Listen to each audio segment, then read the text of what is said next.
Hi, Mike.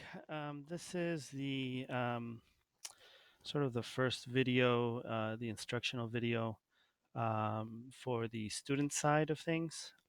So basically, there's two sections. There's the teacher side. There's the student side.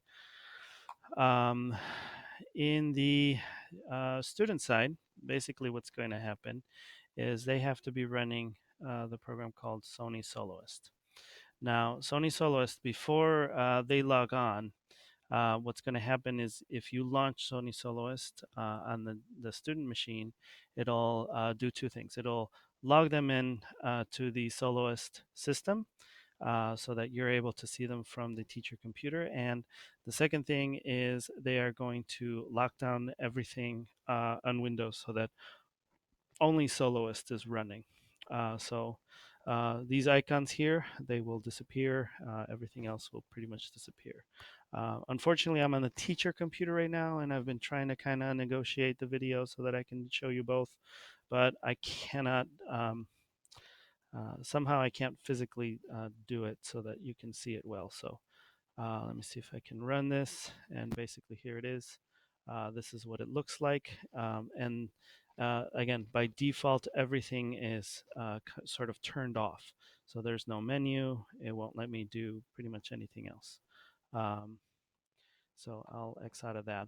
Um, so the way to get around that, well, not to get around it, but to actually fix it, is to launch Virtuoso Major.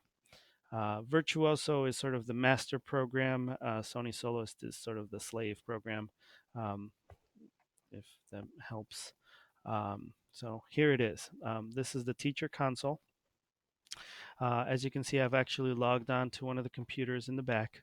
And this is what you will see. As soon as they are logged in, you can see their windows here. Now, by default, this little red button will be in the disable windows, and that's what turns off all of the buttons and everything else. So you have to make sure that you click on it so that it's not lit. I mean, you have to really take that off. Okay, so that's from the student side. That's the Sony Soloist side. Now, um, for recording. Now, all of the machines will do the same thing. There is no real difference between the teacher and the student. So you go in here to your Windows Start menu. You click All Programs. You click on Audacity. Audacity is the program that we're going to be using to record. Sorry, that the students will be using to record. Okay, so they will have this little console. All of the controls are going to be up here. This last button is the record button. And the one warning that I have for every student is that if you click record and you click stop to stop the recording, and then you want to record again, what will happen is you will have two tracks, one on top of each other. And so the sound will mix. And you don't want that because if you mix the sound, then we can't edit this. And basically, you have to either start your test over or it'll be invalidated completely. Um, so there's this. So instead of doing that, what we'll do is we'll hit record, and then to pause the recording, we actually hit pause. And then from then on, all they have to worry about is hitting this pause button. What'll happen is if you click pause again, it'll start recording again. And then, so on and so forth. Okay. What I like to do before I start the test entirely is I like to have them record their AP number sort of as a dummy recording. So what they'll do is they'll click record. They'll say my AP number is 12345, and then they will hit stop. This is the only time that they will hit stop on their own. Only because this is going to be a dummy recording. We're not going to use this recording at all. Um, they will play it back. They'll listen to it. They'll see if they like it or not. If their headphones are working, they should be able to see these little marks here. They should be pretty big.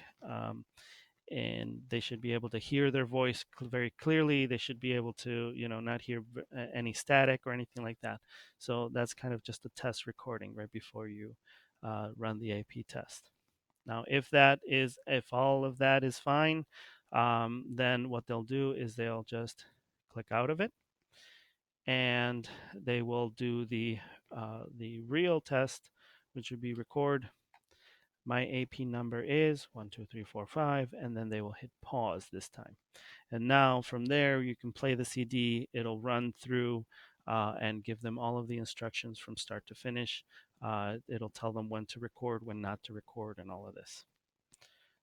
Once they are done with their test, completely done with their test, and they've done all of the recordings, they will then be instructed by you or by Dave to hit stop. Okay.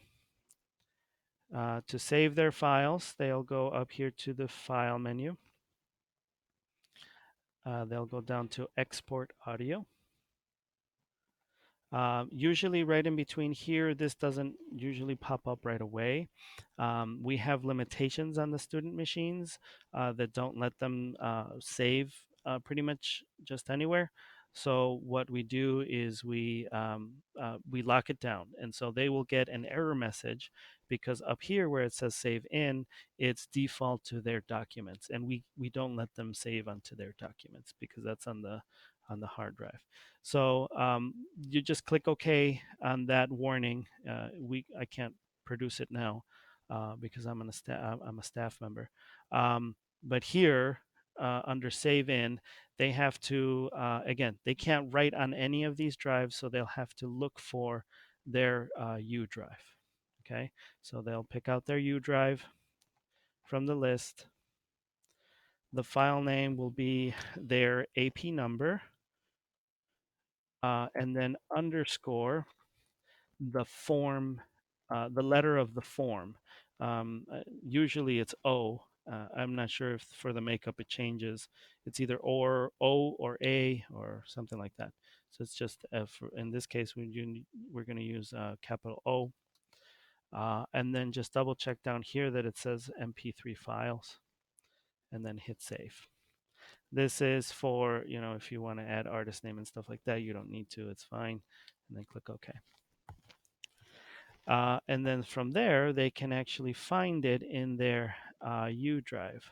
So if I go to my new U drive, I navigate there, I can find it all the way here at the bottom. And then from here, you can actually directly upload it to the site that you gave me with the passwords, the College Board site, where you can submit all of your files. You'll have to go in there and submit them and sort of manually, and you just find it from in here. Okay, so that is kind of on the student side. I would leave this open for as long as possible. I would leave it open until you've submitted the files to the AP board, just in case you have to re-download it or re-export it. Okay, that's it. Thank you.